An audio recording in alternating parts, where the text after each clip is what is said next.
Welcome everyone to Weekend Escapades. We are headed to St. Thomas Ghost Town.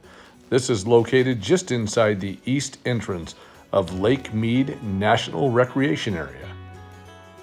St. Thomas thrived as a stopping point between Los Angeles and Salt Lake City along the old Arrowhead Trail. Lake Mead was filled in the 1930s with the building of the Hoover Dam, and this town was submerged under 60 feet of water.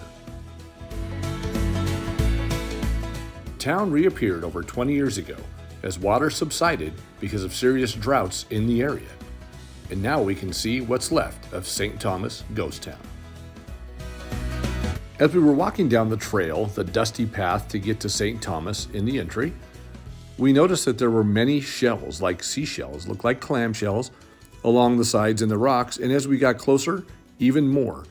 And they were kind of just crushed up on the path walking in. Found this very amazing, proving that it was underwater for quite some time. There are many shells along the path and covering the ground. St. Thomas was a fairly successful farming community. Having to dig miles of irrigation ditches by hand, they grew many crops here. A lot of fruits, wheats, and barleys. But they tried cotton and it did not do so well in this area.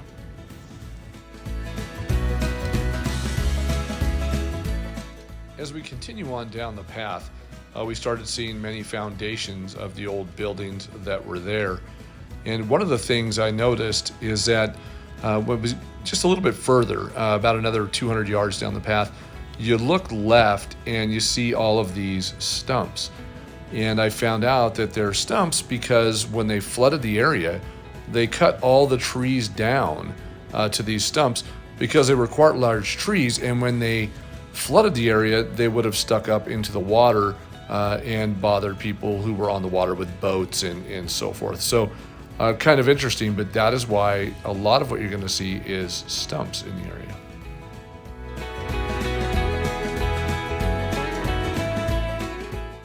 St. Thomas was founded in 1865 by Mormon settlers that actually settled here thinking it was Utah, but it was actually Nevada.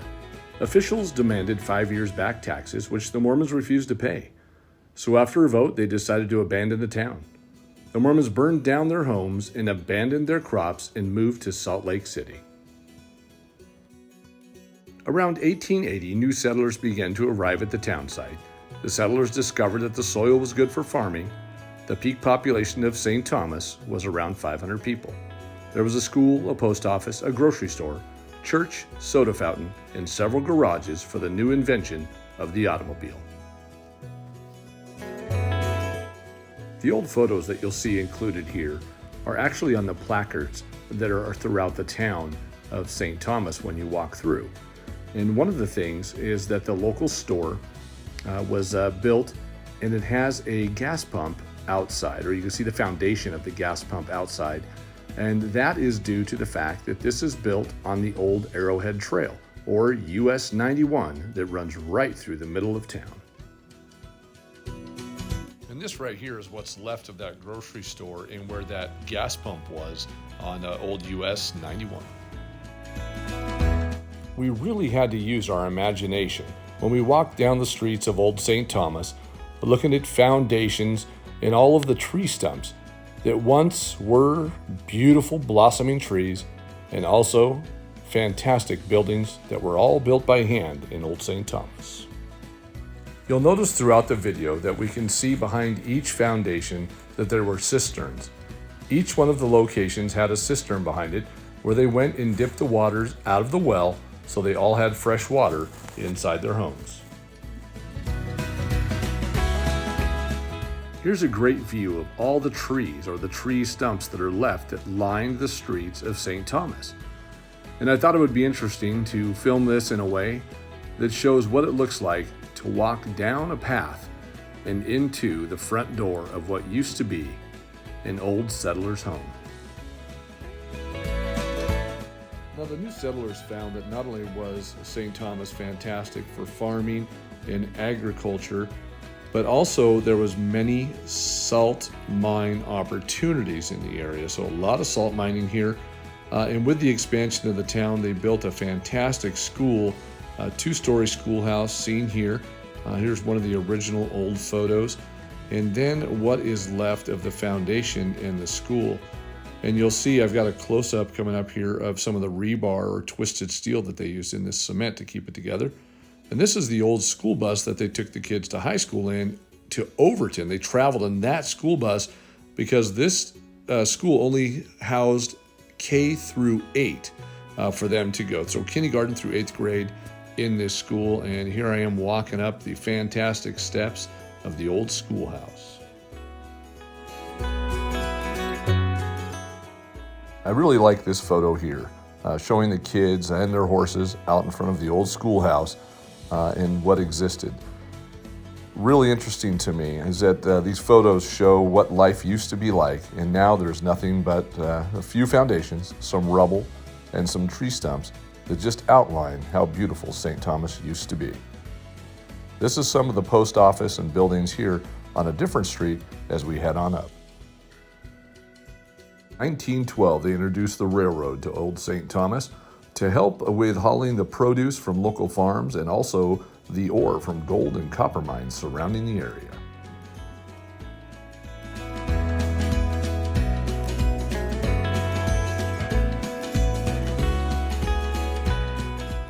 On down the street we go, and as we get down here, we'll see the foundation for the Gentry Hotel. And this was a great hotel. And this, I believe it had 14 rooms, and it was actually a place where Calvin Coolidge stayed, I think when they were excavating or doing some of the stuff for the dam being built. And also many governors and senators had stayed here. And the foundation there's not much left of it. There's actually an area where they had the water that was running into one of the cisterns in the back, so the cement foundation for that. This is some old glass and items that were found on the property, and people just lay them in that one location. But very, very interesting, because you see the stumps around the outside of the hotel foundation, and in the pictures, you'll see that those trees were standing in those pictures. So that's what I find so interesting about the location, is you can get a visual, and those stumps from this town, from all that time, all those years, are still there in the ground after being flooded for over 60 years. It was underwater. This is directly what would have been across the street from the Gentry Hotel is the Gentry Home. This was one of the nicer homes in town, again, right across the street from the hotel.